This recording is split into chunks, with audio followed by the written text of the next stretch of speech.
Welcome back, everyone, to the next installment of Clock Tower. We got all the endings that the game had on the list, but, you know what I would like better? The best ending?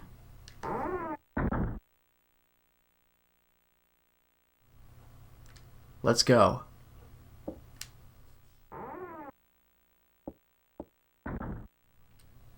This time I'm going to try to be as comprehensive as possible.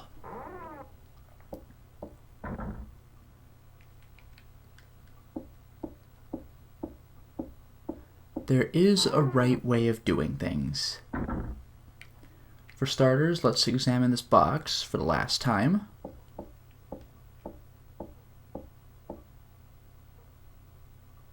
Oh. Well, I have the failsafe for that.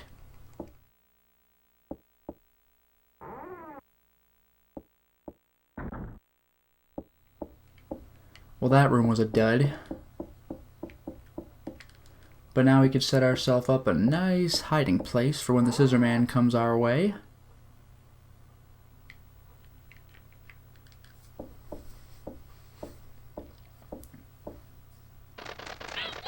With that rotten parrot.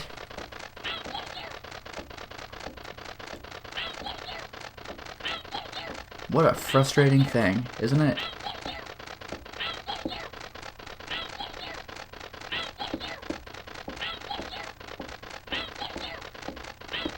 Gotta wait for my own character to get bored of being attacked.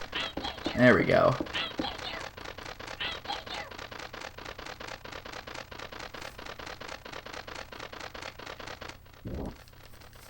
Okay, one fewer enemy in the game.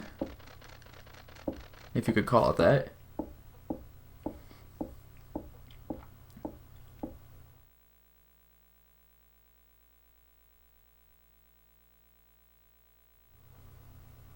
Okay, we have presumably Miss Mary's perfume. Let's get out of here.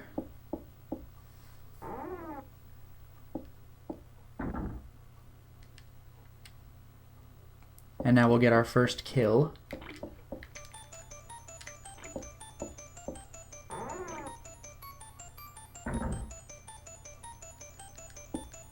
I really do love this theme.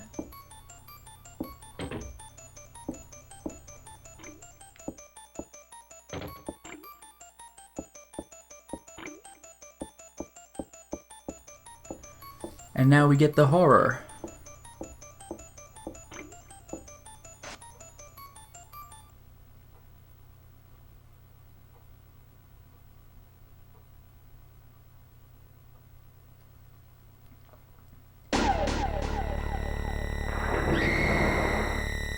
Let's get the hell out of here.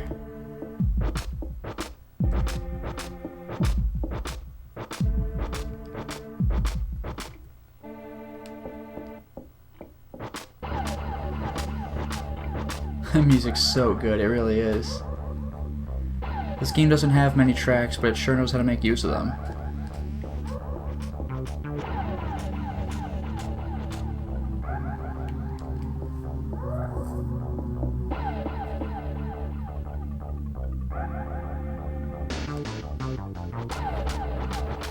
That'll about do it for him.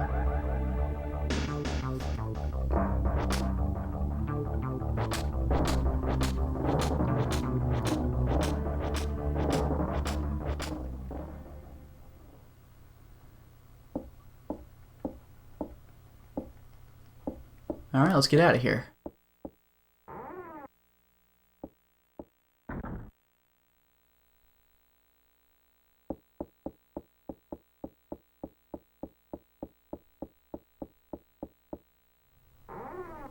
And now we go upstairs to get the black robe and the insecticide. Oh my god, I'm already in red. This is ridiculous. Not that it particularly matters for the way I'm playing the game, but still.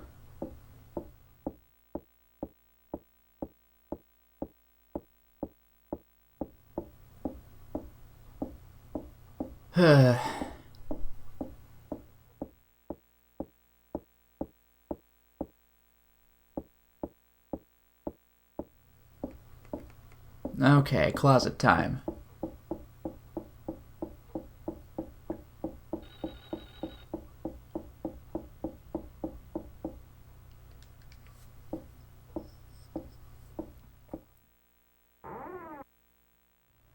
Looks like we're going to need to do 2 box sliding puzzles this time around.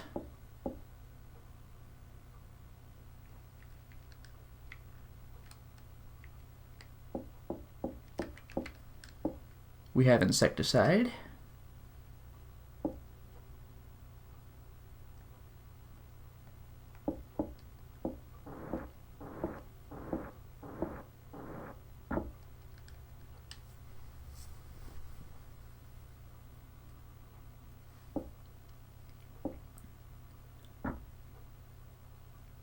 And we have the black robe. Hooray!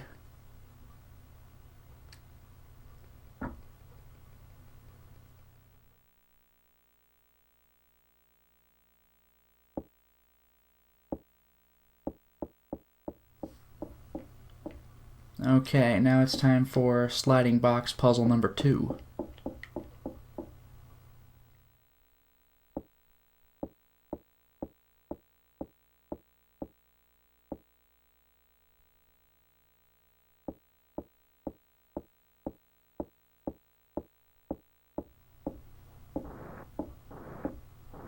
There we go.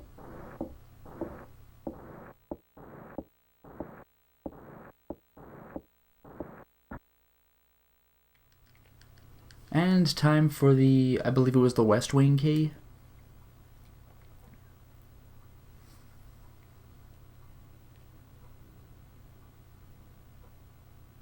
Good. Okay. Done with this area.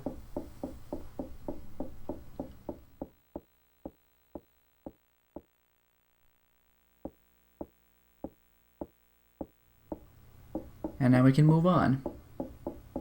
I'll deal with the kitchen later. I actually want to go into the phone room, so I'll have to be downstairs sooner or later.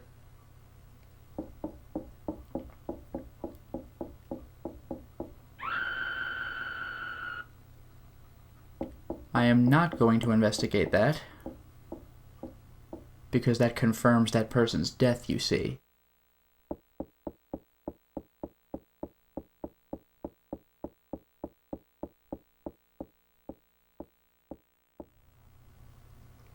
Now we go into the spooky ghost room.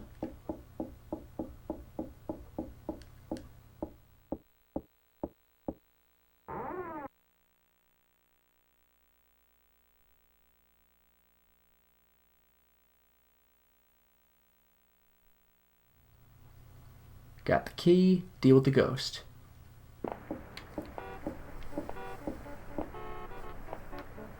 I still don't understand how this works. The entire game can be explained away. I mean, Dan's kind of pushing it, but this part's straight up supernatural.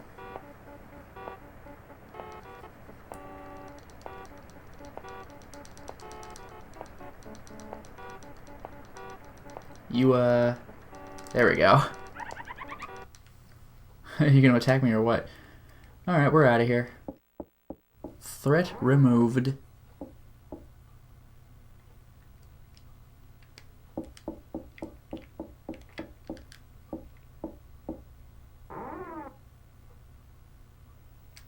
Oh.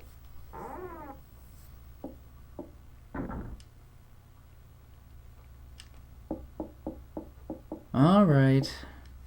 Gotta look for that library. I was hoping it would be right next door, but no such luck.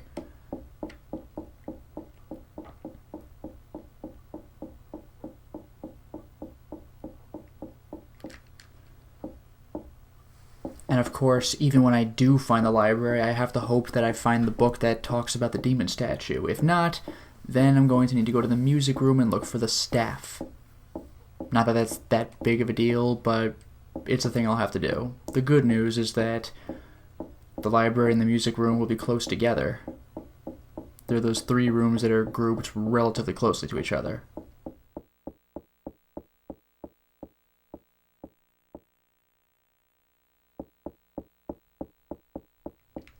Okay, here's one contender. Good.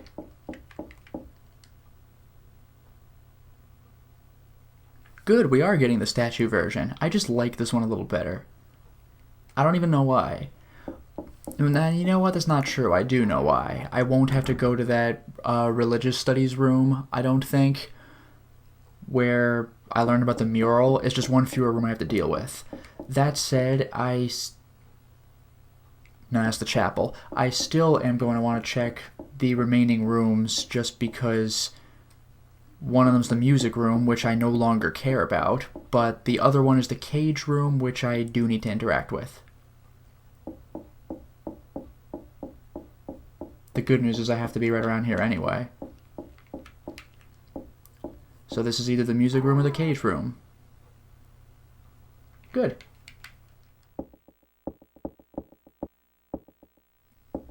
Yeah, this is a pretty decent playthrough.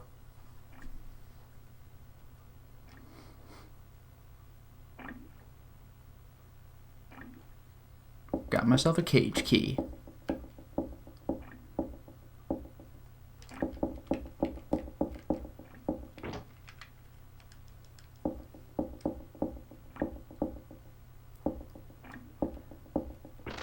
I don't know if freeing the rats is really necessary, but apparently freeing the birds was a very good idea, as was evidenced by the A playthrough.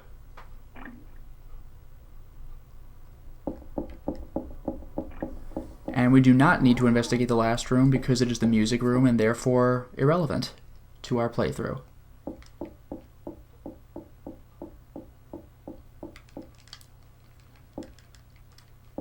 I do, however, want to go upstairs.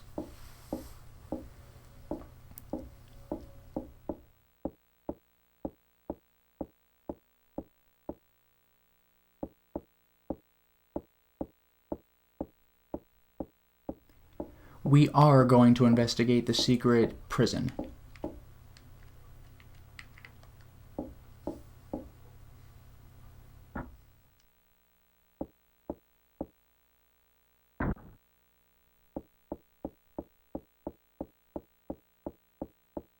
And acquire the demon statue, of course. Now I'm ready for the chapel.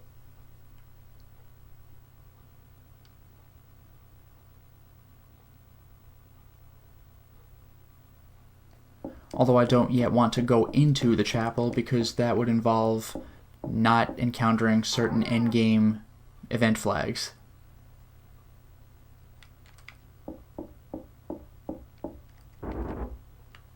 Right. I love that the brief little scream sting. It's kind of funny. Okay, cat doesn't matter, we're good.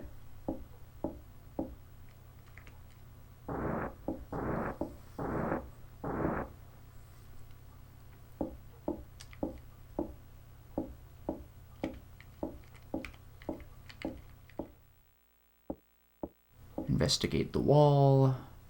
Slowly walk back so that I may investigate the pipe so that I may slowly walk back to the wall.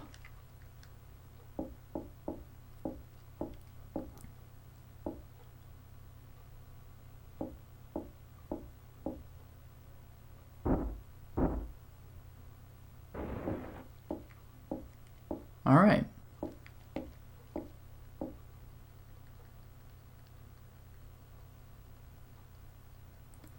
You know, I didn't say anything before, but I love how she walks all the way back and then goes like, oh my god, turns out there's nothing behind that wall. You'd think she'd know when she was looking directly at it.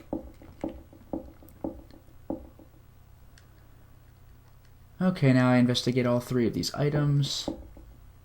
And then the corpse.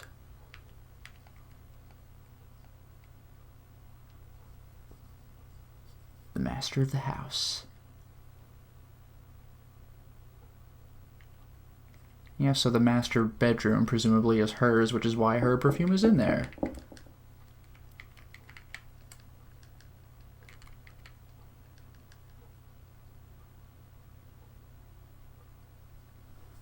Alright, we get that big reveal, and then the overly long note reading scene.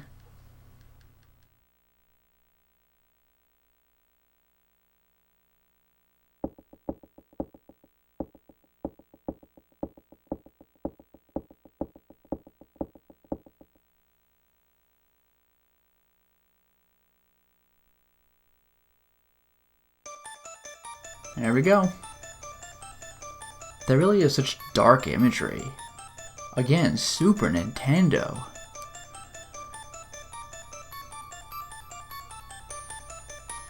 And again, I love that writing style. I, Dr. Walter Simpson, like normally you'd sign your own letters, or if this were a journal, everyone would know that you are Walter Simpson. I don't know, it's just very affected writing. Same goes with like the Jennifer, like he's not actually talking out loud, he's writing her name with ellipses. It's kind of weird.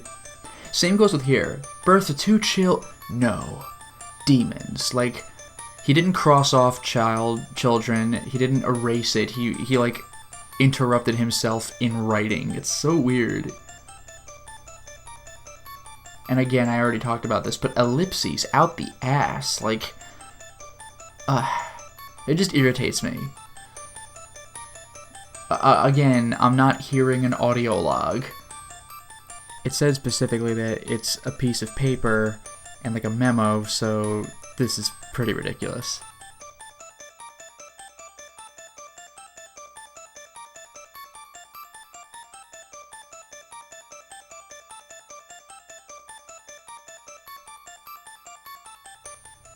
Okay. That is taken care of. We're actually getting toward the end of what it is we need to do. The house part is really the bulk of the game.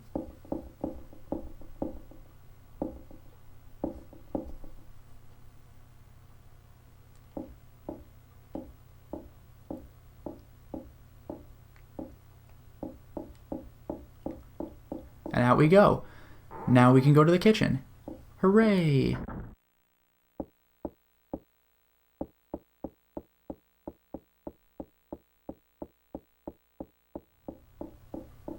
May as well go downstairs now, I guess.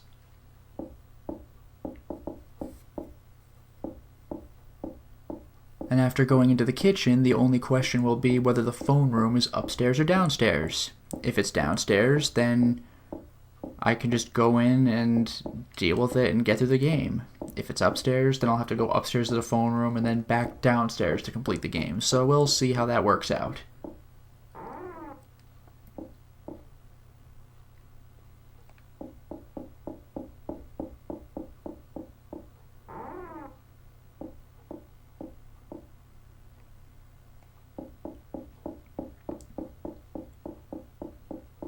All the way through. I think there's only one more screen. Like, I think the next screen is the stairway area, which means we can go through the hallway back to the front of the house.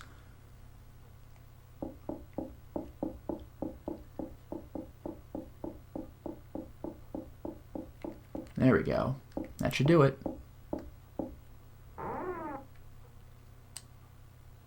Good. I'm really getting a better sense of how this place works.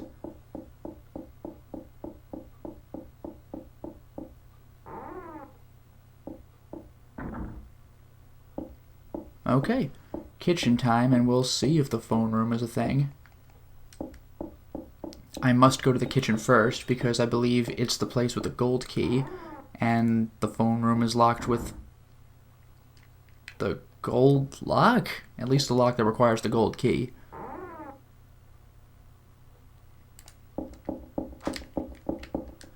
And no, I will not be taking the ham from the refrigerator.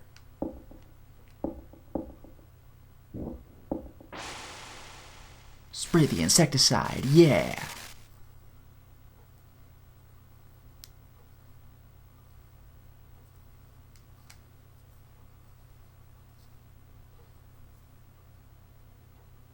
Okay. We have the gold key, we're about ready to go. All I need to do is go into the phone room, then the chapel, then deal with the caves, and then go to the 3rd floor and see how the game ends with the perfect ending. Are you the phone room? That's the big question. Hey, we're in luck. No, I don't think I even need the key from the phone room. The silver key? I don't even need that. Because that's what I would use to get into the religious studies room, where I could get the staff. Or, excuse me, where I could use the mural to learn about how to use the staff. And I don't need that, so all I need to do is just keep entering and leaving the room until I trigger the Miss Mary attacking me event. Unfortunately, I have no control over how long that takes. Third time's a charm. I have taken longer with this, though.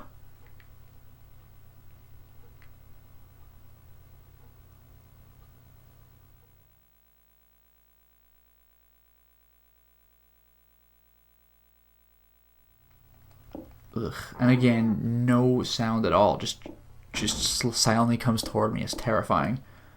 And I love how we casually walk out of there, like she's not just in the next room. Okay. Let's get out of here. The last room in the house, the chapel.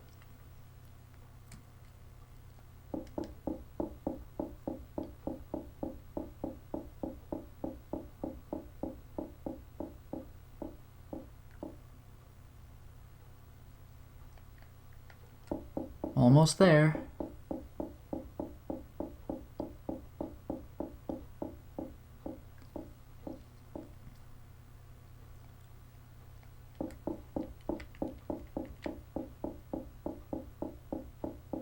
And here we are. We're solving this mystery. Once again, I'll investigate everything just to make sure that that's doing it right.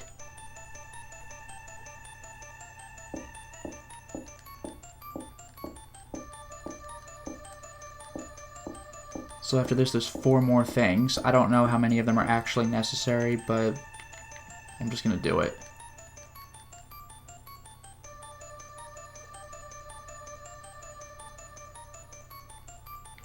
Crow corpse, ...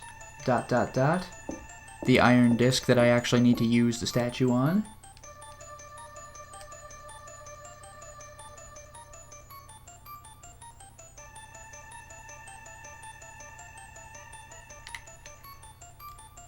Demon idol.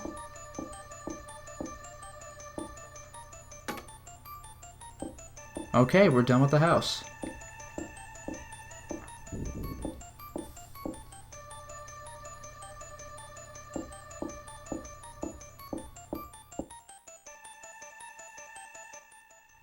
Beautiful.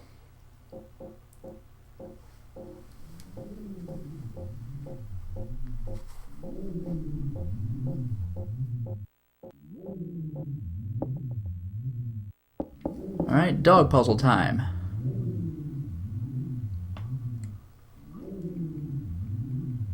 I really do love that this game does not give you any unnecessary inventory objects. What I mean is that you cannot take the staff if you're going the statue route, and you cannot take the statue if you're going the staff route.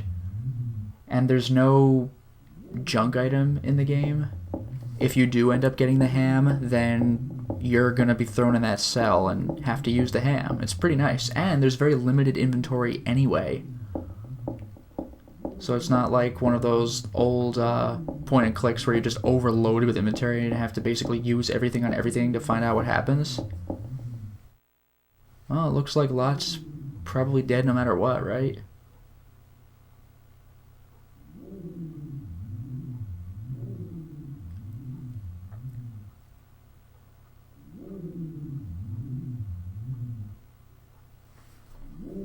Yeah, she gives me those switches information.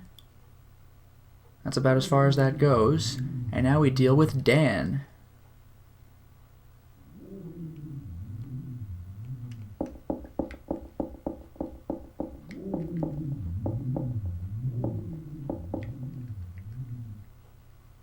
Boom.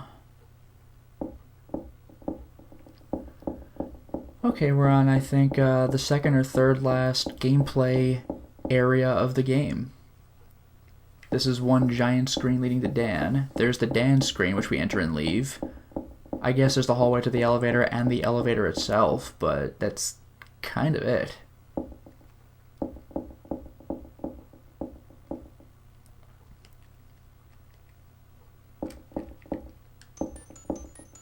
I love that the music triggers when you investigate, so you can get the big dramatic reveal.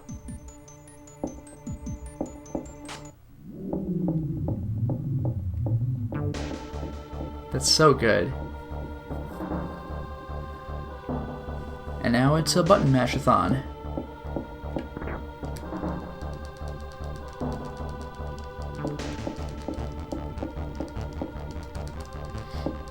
They really push you to the limit with this.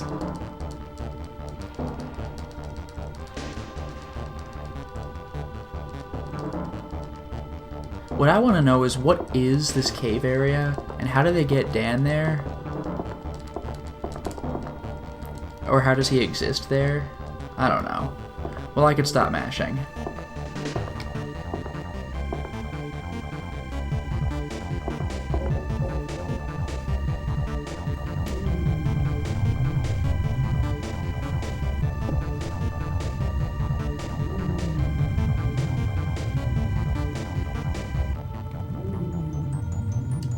Okay, that's one fewer threat in the game. Now there's just Bobby and Mary.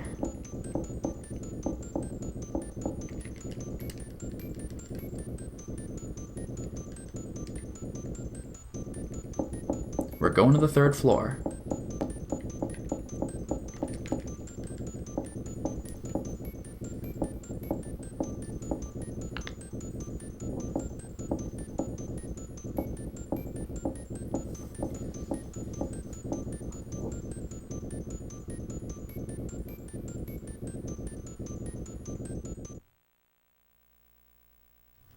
Let's see how this ends.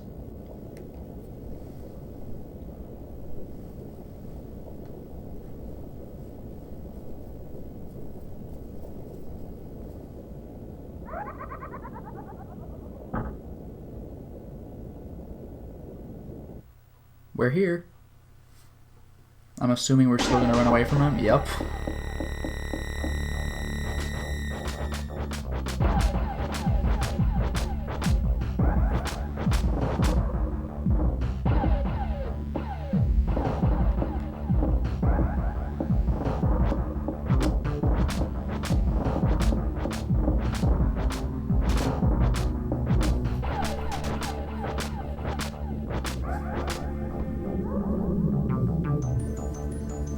There we go.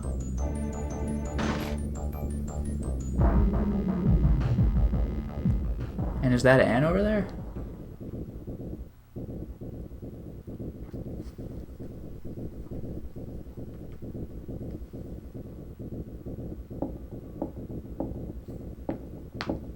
Okay. You killed my sons! Oh, I actually have to mash for this? Wow. So the birds mess with her again. This is already different because she's coming at me from the left. They're gonna take her all the way to the right? Really? That's a little overdoing it, don't you think? But okay. And notice that Anne was down before she ever got involved.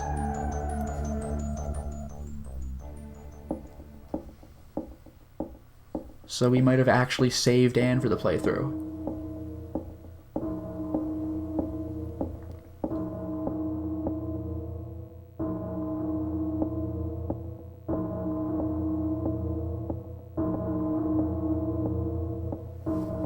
She doesn't even have anything to say to us, we just kind of get up and walk.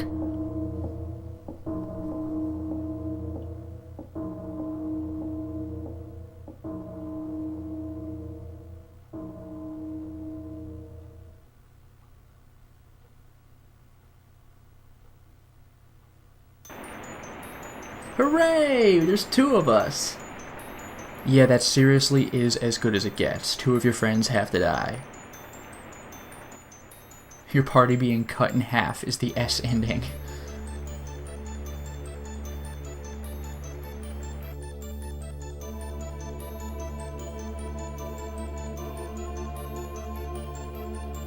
Also, only we have animation. Alright. Yay!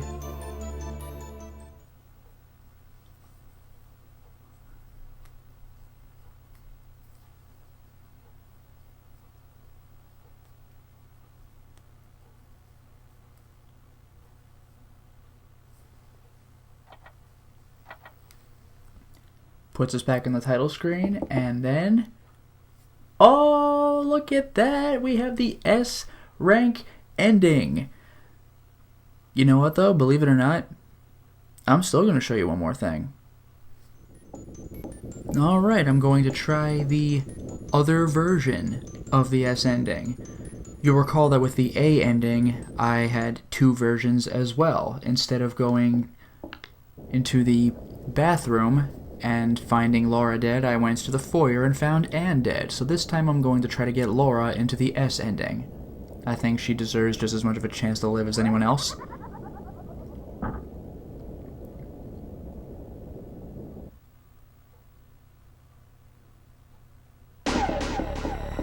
Okay, let's see this play out.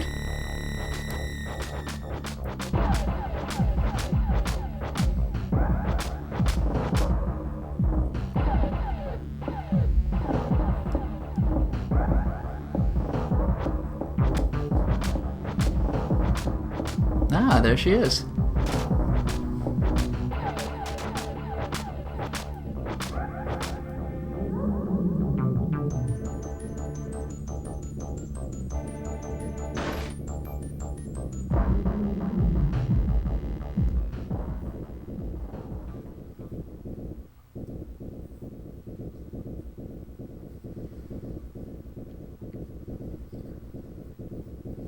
Alright, one last throwdown with Miss Mary.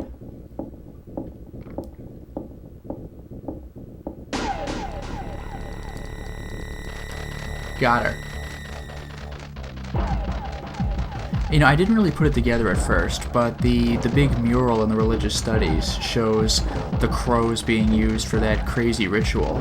So that's why there are so many crow corpses around. So I guess this is the crows getting revenge on Miss Mary. Bye.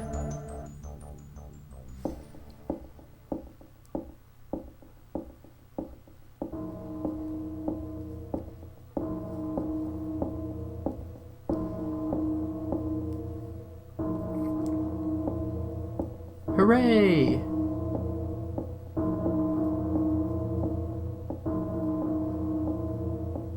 Once again, you only get two.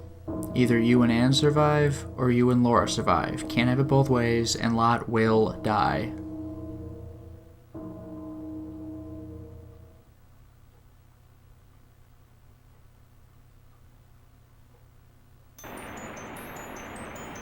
Once again, only Jennifer is deserving of animation. Well, that's what you get for being a bit player in this story that really belongs more to Jennifer than anyone else.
All right, we did it.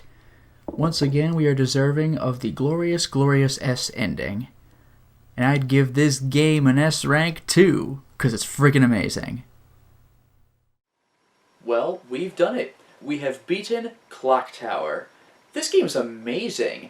It has really interesting graphics, smooth animations, amazing sound design, and just such a captivating method of gameplay. I've never seen gameplay like this in any other game, unless you count other Clock Tower games, of course, and Haunting Ground, a game that's sort of a spiritual successor to Clock Tower anyway. This is not a game style that you just randomly find at the store and, oh, maybe it'll play like this.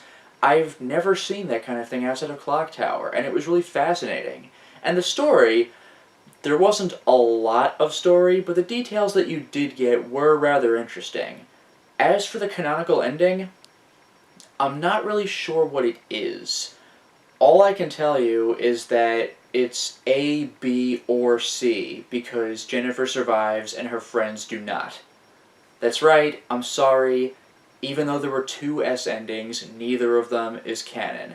All we know is that Jennifer lives and her friend dies. I actually checked the instruction manual of Clock Tower for the PS1 to see if it said anything, and it gives you this long, involved description of Jennifer escaping Dan Barrows, and then it just kind of stops. So she lives. That's the best I have. Also, as far as references go, I had mentioned that this game is referential of Suspiria. I gave a couple of instances of it in the game, and even some of the music is kind of referential. Like when the Scissorman chases you, there's a bit... There's a slight similarity in sound with that. Not the melody, but the sort of like pounding sound in the background.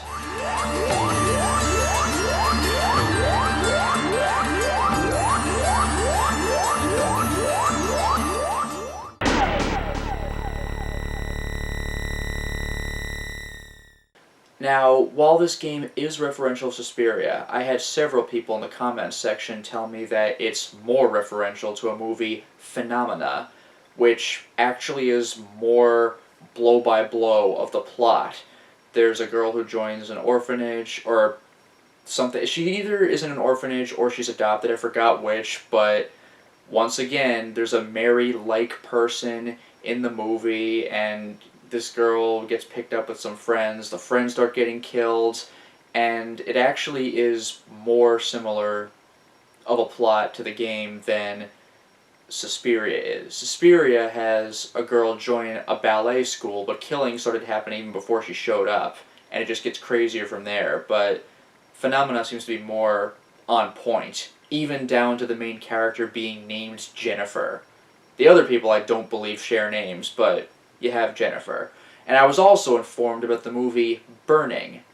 I don't know how referential that is in terms of plot, except that there's a killer who goes around killing people with a giant pair of scissors, so there's that. Clock Tower is a hell of a game, and it's a real shame it never officially made it to the US, but I am glad that there are ways of playing it. Most of these ways involve emulation, one emulator or another, because you can't just go to the store and pick this game up. But, as is evidenced by this Let's Play, there are reproduction carts if you have an SNES or a Retron and you want to play it on your TV, because it is a pretty cool feeling to be able to do so. You get that experience that we missed out in 1995. So, there's that. If you have the appropriate system, or honestly, the game never got an official release, so I can't really decry emulating this one too much. If you want to play this game, I suggest you give it a shot. Hell, there's even stuff that I missed. There's actually a bunch of stuff that I missed. I went through the most efficient playthroughs possible. Now, it would have made my Let's Play a lot more long and drawn out, but a lot of the appeal of this game comes from its trial and error. You'll notice that I only investigated the things that I absolutely had to. Even that, there's that room with the mannequin-looking things, I was just like, haha, nope. A lot of the stuff in the game is interesting, and there might be flavor text, but occasionally searching particular items gives the opportunity for the Scissorman to jump out at you. And it is cool to see when these things happen, Like, there's the potential for it to happen in the music room, for example, if you check the curtains before trying and failing to find the statue in the bookshelf, because you don't know which room you need to go into. The library room for the information on the statue, or the music room for the scepter. If it turns out the library's a dud, then you won't find anything interesting in the bookshelf. But if the music room's a dud, there's a chance that the Scissor Man might be behind the curtain instead of the scepter, and then you have a chase sequence. On top of that, there are different ways of defeating the Scissor Man. You could hide from him like I did under the bed or the bathroom door. There are other places to hide, and you can even sometimes find little objects in the room to trip him up or things like that and just make him fall on his face and then you run out of the room. And that's kind of a lot of the game. The game was designed for trial and error, so getting all of the endings is actually a really difficult thing to do because you don't know what triggers the endings and what doesn't. You'll notice sometimes I looked out of the hall to see Anne die, and sometimes I wouldn't, and I had to change that up even as the endings went up. So for the A ending, I think I had to look, and for the S ending, I didn't, or for the B, I did, and the A, I didn't. It was something like that where it got really out of hand. So again, a lot of trial and error. So you missed me fumbling around, but at the same time, some of that stuff could be fun to watch just because you never know where the Scissor Man is going to be or what he's going to do. Additionally, there are 2 items I never even found because I didn't have to. There's a room with a fireplace that I believe has a key for if you ever get put in the jail cell and I guess Lot isn't around to save you, potentially, and you can just use the key to get out of it. And I think there's also a lantern. I forgot what that was for or where you got it from, but it's also contextually relevant to where you are, like that rock was, to bust through the little crawl space to get into the courtyard early. Little things like that make the game all the more flavorful and fun. You don't ever have to really play it the same way twice. Speaking of which, as I mentioned, sometimes the architecture changes a little bit. Not too much to make the game unplayable, but enough to keep you on your toes. So, this game really has a lot to offer, and it's the first of 4 games, 3 of which America got, starting on the PlayStation 1 and going to the PlayStation 2. So I would love to tackle those later, but I have other things on my mind for what's more immediately coming up next. Thank you all so much for watching.